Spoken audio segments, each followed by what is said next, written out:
Assalamualaikum warahmatullahi wabarakatuh. Alhamdulillahirabbil alamin.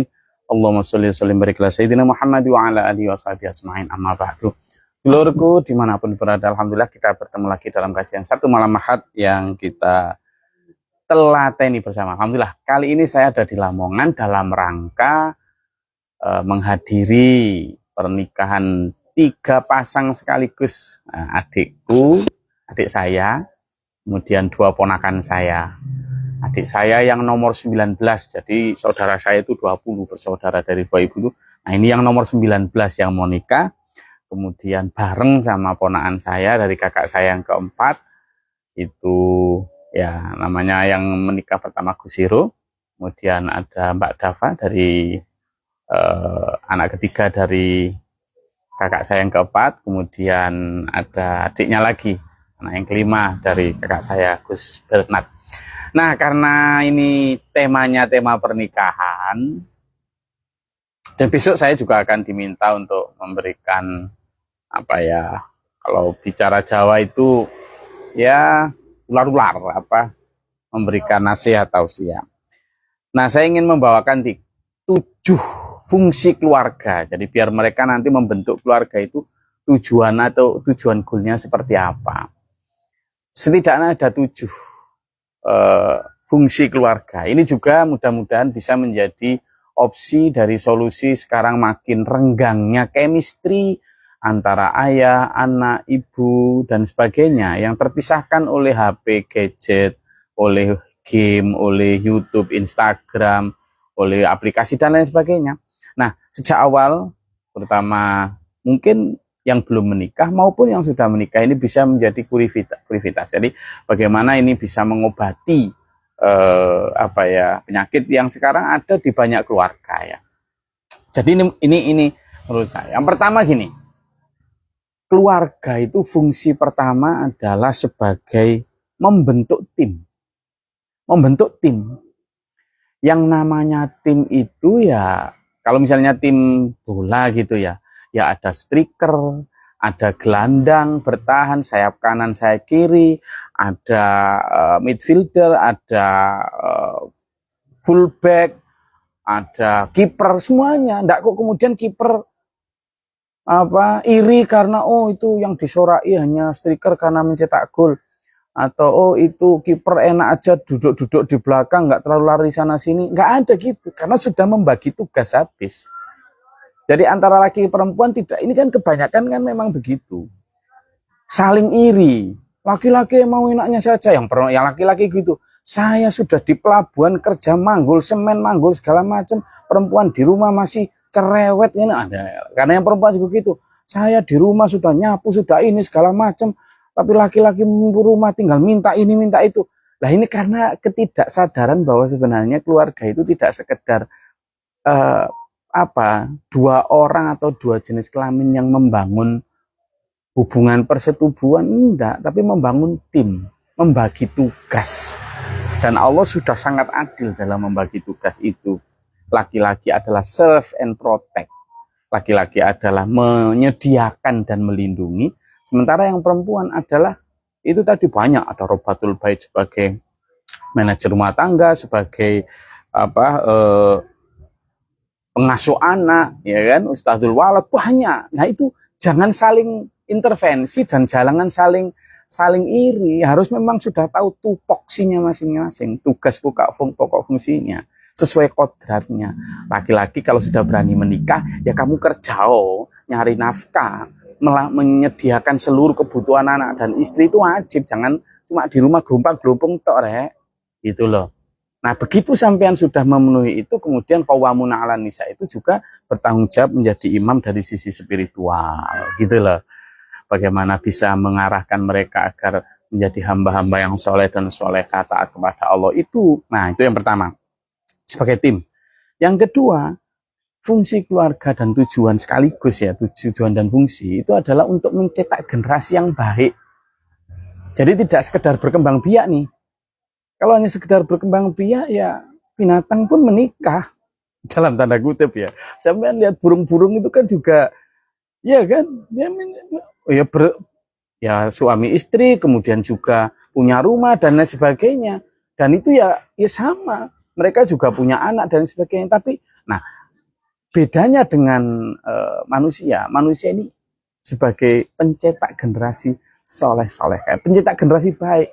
Maka di sana kemudian mulai dari ketika sebelum bersetubuh, sampai ketika bersetubuh, bahkan ketika kemudian janin di dalam kandungan sebulan 2 bulan, itu sudah mindsetnya itu sudah benar-benar gimana caranya nutrisi anak saya nggak boleh, kalau dulu kan bahkan ada nggak boleh bunuh binatang, nanti kalau bunuh binatang nanti anaknya akan jadi begini.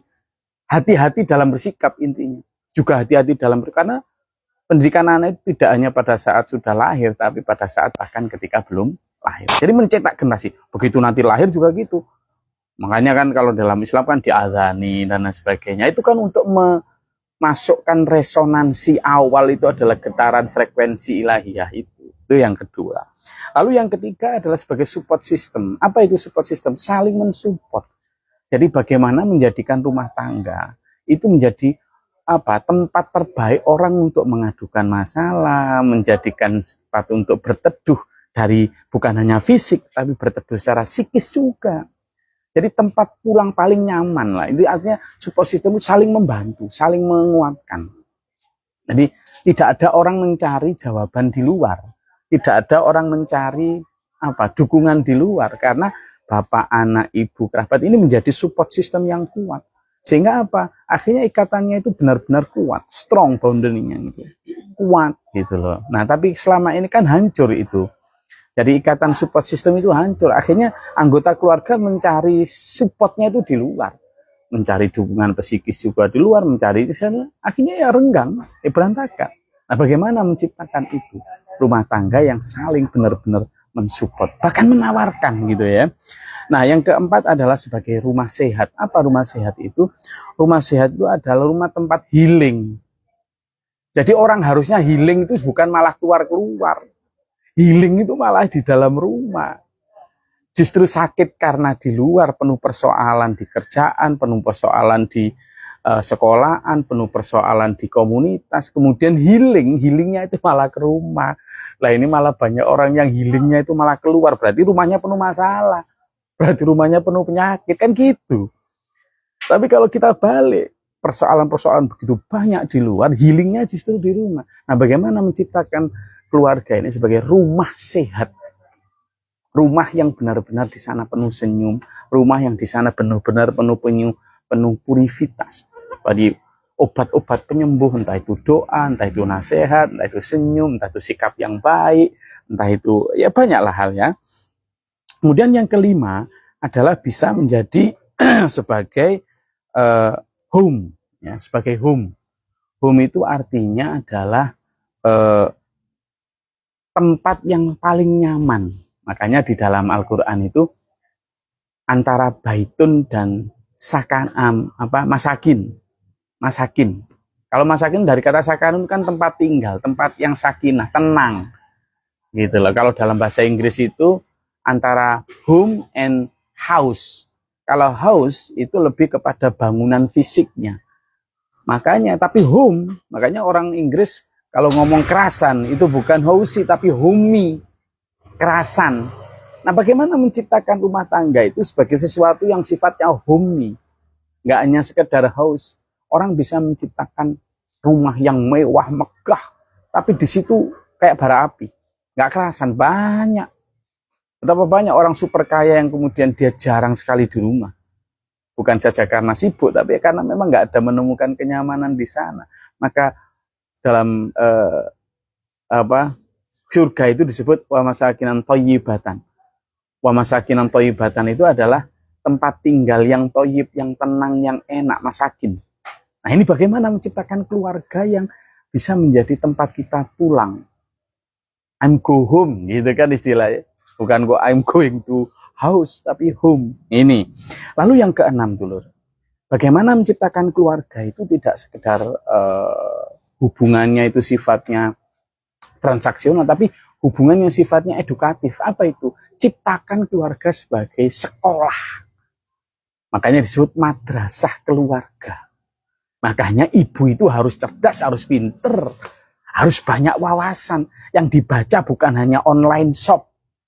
Yang dibaca bukan hanya gosip entertainment. Tapi yang dibaca adalah ilmu pengetahuan. Yang dibaca adalah artikel yang punya wawasan. Untuk apa? Untuk bekal menjadi almar'atu ustadzul walad. Apa itu? Ibu adalah guru bagi anak. Makanya ibu itu luar biasa perannya. Dialah yang bertugas untuk mencetak generasi mendatang. 20 tahun yang akan datang, sebenarnya nasib bangsa ini itu ditentukan oleh ibu. Kenapa? Karena dialah yang mencetak anak-anak bayi sekarang yang 20 tahun lagi akan menjadi pemuda-pemuda. 30 tahun menjadi pemimpin. Nah, bagaimana menciptakan ini? Ya kan? Anak sebagai murid, ibu sebagai guru, bapak sebagai kepala sekolah yang menyediakan akomodasinya, bangku, dalam tanda kutip begitu. Nah ini, maka suasana di dalam rumah itu suasana yang penuh diskusi, interaktif gitu kan. Sering tanya jawab, sering ngobrol bareng, sering brainstorming, curah pendapat. Iya.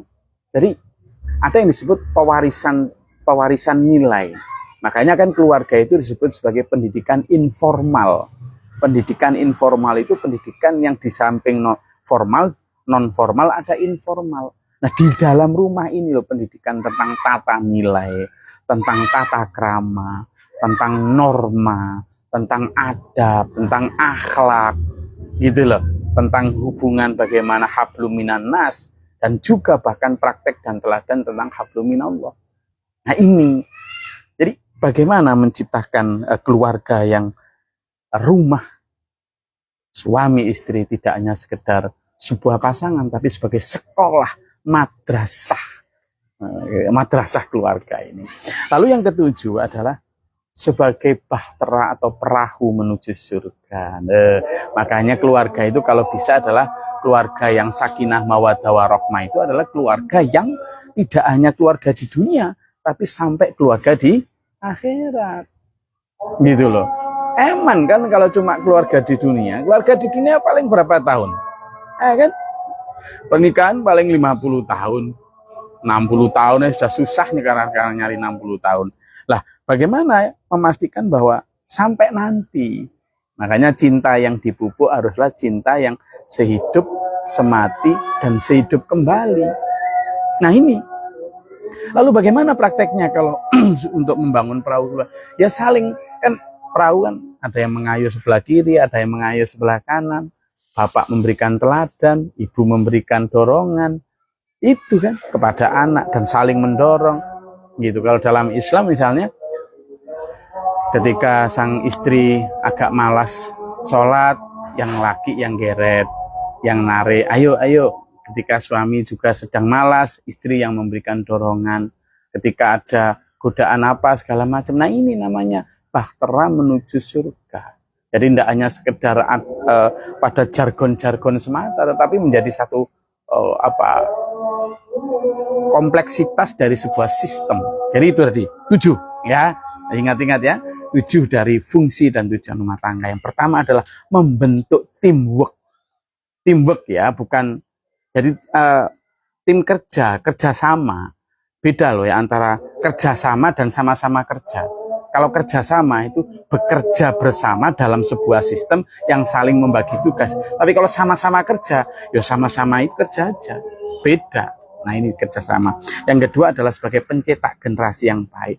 Artinya pencetak generasi yang baik itu berarti tidak hanya sekedar berkembang biak, tapi mencetak generasi yang soleh dan soleh. Berarti sejak awal sebelum nikah itu sudah, sejak ketika persetubuhan, ketika hamil sampai itu. Lalu yang ketiga adalah sebagai support system, bagaimana dalam keluarga itu membangun satu saling mendukung, saling menguatkan, saling membantu dan saling menolong.